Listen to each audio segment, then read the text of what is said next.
Okay, I'm going to go to a short clip of Greg Palast here in a moment, investigative reporter for the BBC, from a TV interview I did last night on the Nightly News, and he's going to be back on the radio show live tomorrow, getting into more of this with us.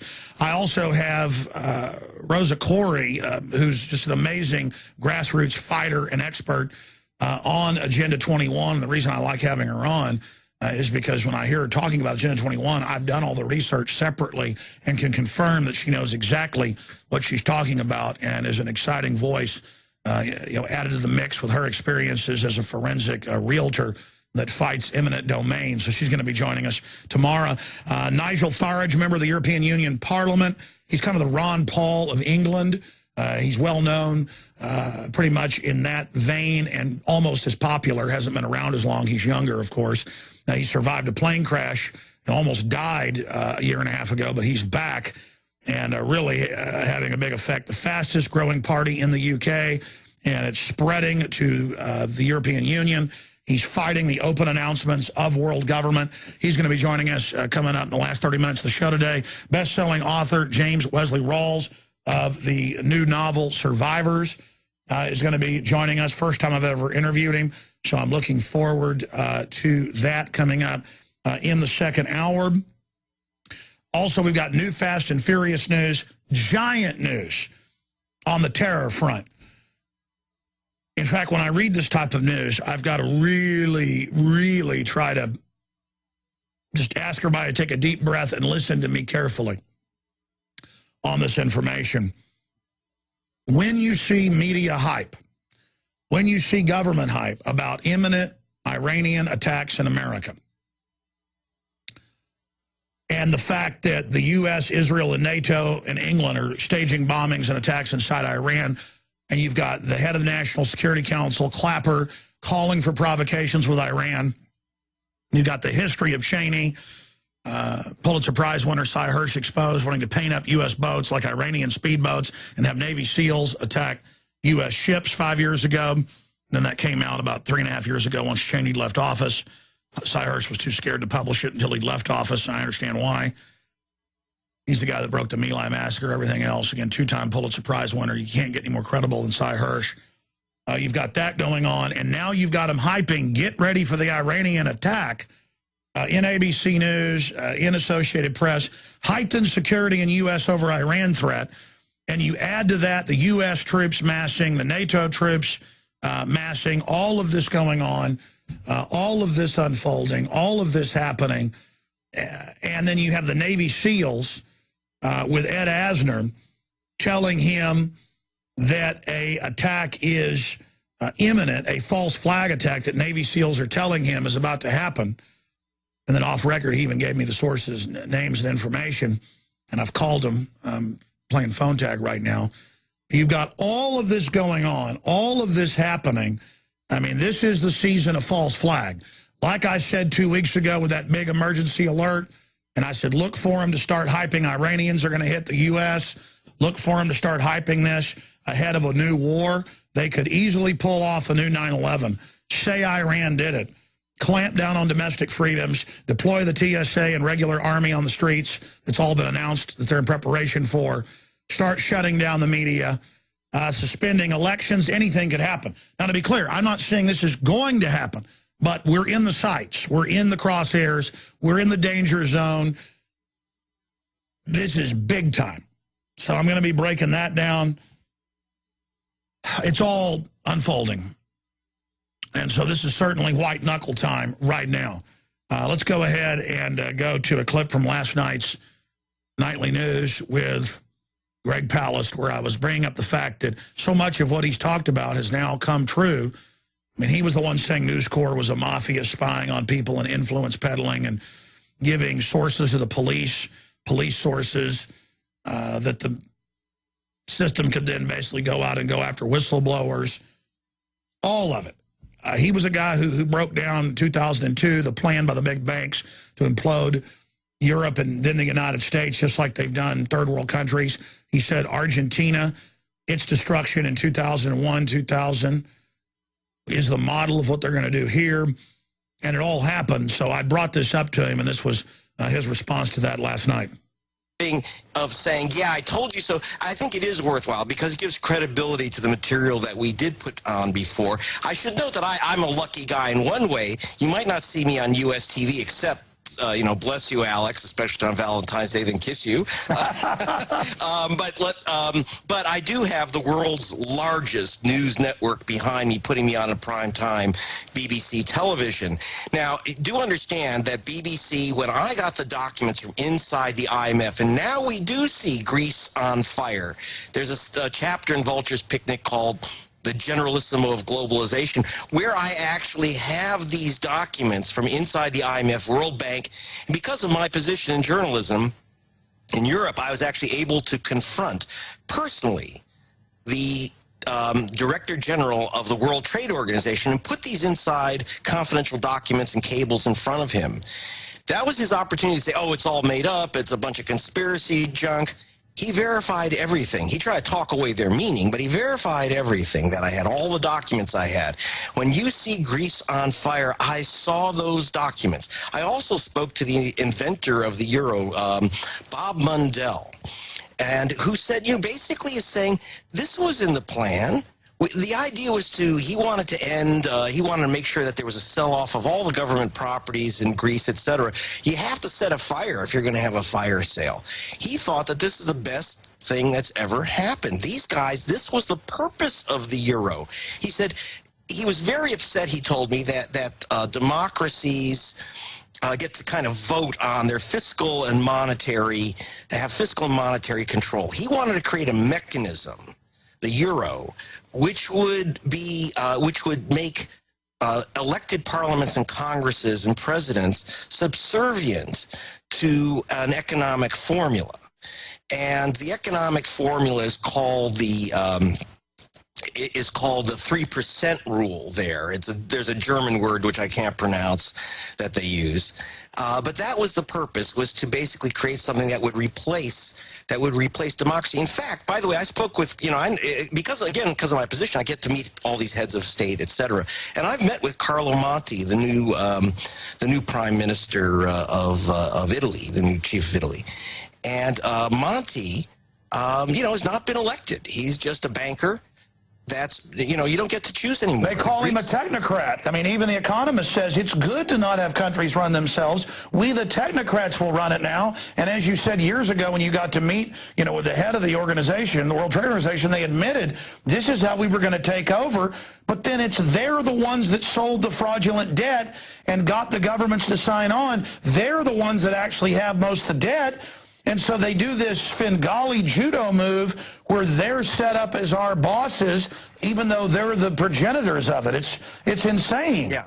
Well, in fact, in the case of Greece, I call it a crime scene. In particular, the Greek government, to stay within the euro, both the so-called socialists and the so-called conservatives there had cut a private deal with Goldman Sachs to hide their true deficits. And this was true most of the countries, but this was particularly done with Goldman Sachs and had to do with trading euros into yen and dollars and back.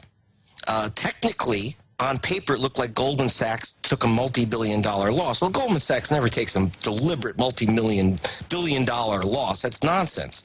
In fact, it was covered up by a secret agreement to pay them back at massive charges, with massive usurious charges. I mean, you couldn't call it anything else, plus a $500 million fee on top of the massive interest rates that they were collecting, all done in secret. When this came out, of course, then the Greek bond market, the market for Greek bonds, completely collapsed, and people rightly, in a way, asked for massively high interest because, they say we're victims of a fraud.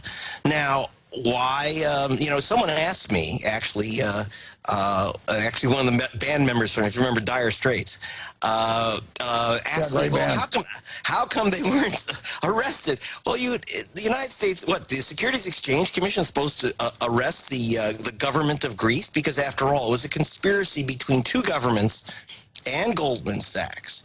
And here's the deal. Instead of Goldman being busted, They get money from the European Central Bank. They get totally bailed out. They get fees for handling the bailout, and then their guys take over the country and they buy up the assets of the country, the shipping, the beaches. You know, the islands. I've seen cases in the news where they owe a brokerage firm that sold them crap $3 billion, so the head of the company goes, I'll take an island personally for $3 billion. I mean, and it's all through fraud. So I guess Madoff's problem and Ken Lay's problem was the frauds weren't big enough and weren't so giant that it'd bring down the whole system. Here's my question for you, and then I want to go back to the news court thing, because people say, hey, you cut him off when you got to the part about CNN. Where is it all headed now with MF Global, where, as you know, the head of the commodities board was the former minion of Corzine. Corzine gets caught in Congress lying. Of course, he ordered the now $1.6 billion transferred to London, and then he doesn't get in trouble. And I was talking to Max Kaiser today. He said, look, this is just going to signal a new level of stealing going after segregated accounts. So, A, where is it all headed? And then, B, going back, what is News Corp from your deep research and understanding? What is it? More of a mafia organization? And then tie it in to the host that took over Larry King's slot that you were trying to get to when I interrupted. Okay, that's quite a tall order. First, Corzine, who was governor of New Jersey, but he was also, you have to understand, he was the CEO of Goldman Sachs before he became governor of New Jersey. Now, why don't they go after Corzine? Why isn't he read his rights? All right, let's go back to a few more minutes of the amazing interview I did last night on InfoWars Nightly News with Greg Palast. I mean, this is such an incredible show, the radio show, with all the guests, the callers, the news. But the TV show, I mean, it is just amazing what we do every single night. The guest, the news, the video reports. I know they're working on a whole bunch of really special stuff for tomorrow night and some surprises. But let's go ahead and go back to the point of Corzine, why he's untouchable. Listen carefully. Why don't they go after Corzine? Why isn't he read his rights? I mean, if you shoplift, you know, if you shoplift a screwdriver from a hardware store, they're gonna read you your rights. You shoplift $1.6 billion, and they invite you to Congress to just give a chat. Why? The answer is what he has on these guys and who else is in on this stuff. Now, I got a glimpse of it. I can't get it all, you know, because I just don't have all of the roots in. But I did have a document, marked confidential, from Tim Geithner, who's our Secretary of Treasury, to Larry Summers. It's in the book Vulture's Picnic. In fact, you can see it at my site, vulturespicnic.org. It was a cable written by Geithner to Summers talking about how they were going to use the World Trade Organization to squeeze any nation that got in the way of our banks and didn't join in the deregulation fest that was going on. So how they're going to punish nations, in particular Brazil. Now, why is that important, this discussion? The answer is that Geithner told Summers, who was at that time Secretary of Treasury, now until recently was Obama's economic czar. Why did Geithner, our now Secretary of Treasury, write to Summers? He was telling him to call the top 5 bankers in America before they pulled the trigger at the World Trade Organization, because it could bring down, and did bring down, the world. And then he goes on to list those 5 bankers. The full videos at prisonplanet.tv, and how they basically give orders because they control the private shares and the private Federal Reserve. Just like in Europe, they're going under total banker occupation. And you just heard Palast, who actually has the video of the interview on the BBC, it was like 3 years ago, with the head of the World Trade Organization admitting that the euro was meant to take over what was left of sovereignty in Europe and impoverish them economically. And I was on IMDb last night because I was trying to remember the year I put out a film, so I had to go there to remember. They had trivia of Alex Jones, and in the trivia section was quotes, and I did look at the quotes. They are some of my quotes. And one of them is, it's all out in the open. And then I did a search on that and found that it's like a joke that I say it's all out in the open. No, it's all out in the open. And that's why I'm basically to the point of tearing my own hair out. Not that there's much of it left.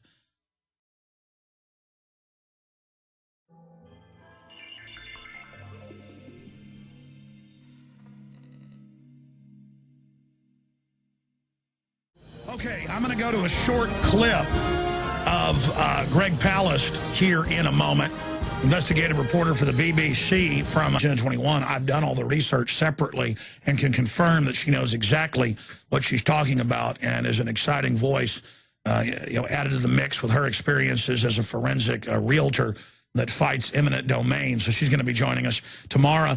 Nigel Farage, member of the European Union Parliament. He's kind of the Ron Paul of a TV interview I did last night on the Nightly News, and he's going to be back on the radio show live tomorrow, getting into more of this with us. I also have Rosa Corey, who's just an amazing grassroots fighter and expert on Agenda 21. And the reason I like having her on is because when I hear her talking about England, he's well known pretty much in that vein and almost as popular, hasn't been around as long. He's younger, of course. He survived a plane crash and almost died a year and a half ago, but he's back and really having a big effect. The fastest growing party in the UK, and it's spreading to the European Union. He's fighting the open announcements of world government. He's going to be joining us coming up in the last 30 minutes of the show today. Best-selling author James Wesley Rawls of the new novel Survivors is going to be joining us. First time I've ever interviewed him, so I'm looking forward to that coming up in the second hour.